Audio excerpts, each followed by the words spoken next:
Dear students, अब हम करेंगे कक्षा 4 और 5 की इंग्लिश वर्कबुक प्रयास की वर्कशीट 91 और OCR formative assessment 13। Read the following paragraph. दिया गया पैराग्राफ पढ़ें एंड देन उसके बाद complete the given sentences by choosing the correct word. और फिर आगे दिए गए सेंटेंस कंप्लीट करें सही वर्ड का चयन करते हुए, सही शब्द का चयन करते हुए। Iqbal and Ravi are best friends. Iqbal और रवि खास मित्र हैं। They go to the same school. वे दोनों एक ही स्कूल में जाते हैं। They live in a small town. वे एक छोटे शहर में रहते हैं। They go to the school at 9 AM। वे सुबह 9 बजे स्कूल जाते हैं। And come back at 4 PM। और वो शाम को 4 बजे वापस आते हैं। इन द इवनिंग, शाम को, they go to play with other friends. वे दूसरे दोस्तों के साथ खेलने जाते हैं। They love to watch TV. उन्हें टीवी देखना पसंद है। But they read story books on Sunday. परंतु संडे के दिन वे स्टोरी बुक्स पढ़ते हैं, कहानियों की किताबें पढ़ते हैं। Iqbal brings sweets for Ravi on Eid. Eid पर इकबाल रवि के लिए मिठाइयाँ लाता है। Ravi too shares sweets with Iqbal on Diwali.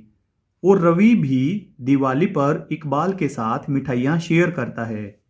And other festivals, और दूसरे त्योहारों पर भी। Ravi and Iqbal are popular with their friends.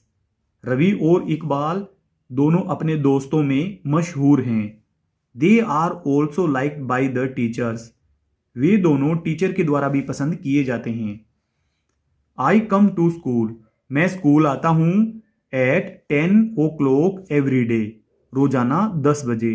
तो यहाँ पे एट भरेंगे हम, समय के लिए यहाँ पे एट आएगा। I study in class 4। मैं चौथी क्लास में पढ़ता हूँ। इनका प्रयोग करेंगे हम यहाँ पे। नेक्स्ट सेंटेंस है we will have holiday on Sunday. Sunday के दिन हमारा छुट्टी का दिन रहता है। फिर आगे है आई वॉज बोर्न इन 2015। मेरा जन्म 2015 में हुआ। फिर आगे है I go to play the evening in the evening. मैं शाम को खेलने जाता हूँ। फिर आगे my father works in a bank. मेरे पिता एक बैंक में काम करते हैं। फिर नेक्स्ट है there is a pond in my village. मेरे गांव में एक तालाब है। यहाँ पे इन भरेंगे, ऊपर वाले में भी इन, ऊपर वाले में भी इन।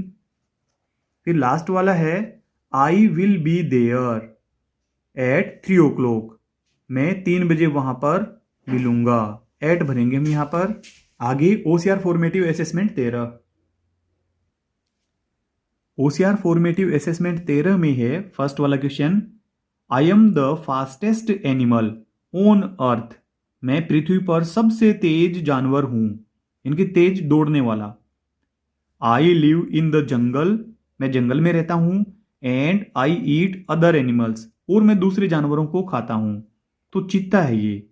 चीते की स्पीड सबसे ज्यादा तेज होती है। I am made of would. मैं लकड़ी की बनी हूं। You use me for writing. और तुम मेरा प्रयोग करते हो लिखने के लिए, तो पेंसिल। फिर है choose the correct word to complete the following sentences. Question 3, question 4। हमें सही वर्ड का चयन करना है सेंटेंस को कंप्लीट करने के लिए। थर्ड है Rajesh did not come to school. Rajesh school नहीं आया। Because he has fever. क्योंकि उसे बुखार है। फोर्थ है I go to learn to play guitar. मैं गिटार बजाना सीखने के लिए जाता हूँ 6 o'clock every day. At 6 o'clock every day, रोजाना 6 बजे। आगे है read the story and choose the answer for question 5 to question 7। हमें आगे दी गई कहानी पढ़नी है और हमें क्वेश्चन नंबर 5 से 7 तक के आंसर देने हैं। One day a goat was eating grass. एक दिन एक बकरी घास खा रही थी। His mother. यहाँ पे हिज आया है, यानी कि यह नर वाली बकरी है, यानी कि जिसको हम बकरा बोलते हैं। His mother called him to go home. उसकी माँ ने उसे घर जाने के लिए कहा, but he did not listen. परंतु उसने नहीं सुना। इनकी कोई बकरा है कोई छोटा। When he looked up, he was alone. जब उसने देखा कि वह अकेला पड़ गया है, he started running to go home. उसने घर के लिए दौड़ना शुरू कर दिया। But near the trees, परंतु पेड़ों के पास, there was a big wolf. वहां पे एक बड़ा भेड़िया था। The goat was in deep fear. जो छोटा मेमना था वह खूब डर गया था। एंड सेड, और उसने कहा, बिफोर यू ईट मी, मुझे खाने से पहले, I want to listen to your beautiful voice, मैं तुम्हारी सुंदर सी आवाज सुनना चाहता हूं। So please sing me a song, कृपया मेरे लिए एक गीत गाइए। द प्राउड वोल्फ, घमंडी भेड़िया, क्लोज्ड हर आईज, उसने अपनी आंखें बंद कर ली। एंड स्टार्टेड सिंगिंग, और उसने गाना शुरू कर दिया। The goat ran to his home, वह मेमना अपने घर तक दौड़ा। As fast as he could, इतना तेज जितना कि वह दौड़ सकता था। पांचवा है, why did the goat feel fearful when he saw the Wolff, जब मेमने ने भेड़िए को देखा तो वह क्यों डर गया था। Because the wolf had a loud voice, ये वाला इसका आंसर नहीं है। Because the wolf had eaten his mother, ये वाला भी आंसर नहीं है। Because the wolf would eat him, क्योंकि वह भेड़िया उसको खा सकता था। फिर आगे सिक्स्थ वाला है, हु कॉल्ड द बेबी गोट, छोटे बच्चे को मेमने को किसने आवाज दी। हिज मदर, उसकी माँ ने। आगे सातवां है, which word can be used to describe the wolf, भेड़िए का वर्णन करने के लिए कौन सा शब्द सही है। फुलिश, फुलिश होता है मूर्ख। क्लेवर, क्लेवर होता है चतुर। ब्रेव होता है बहादुर। फियरफुल, डरावना।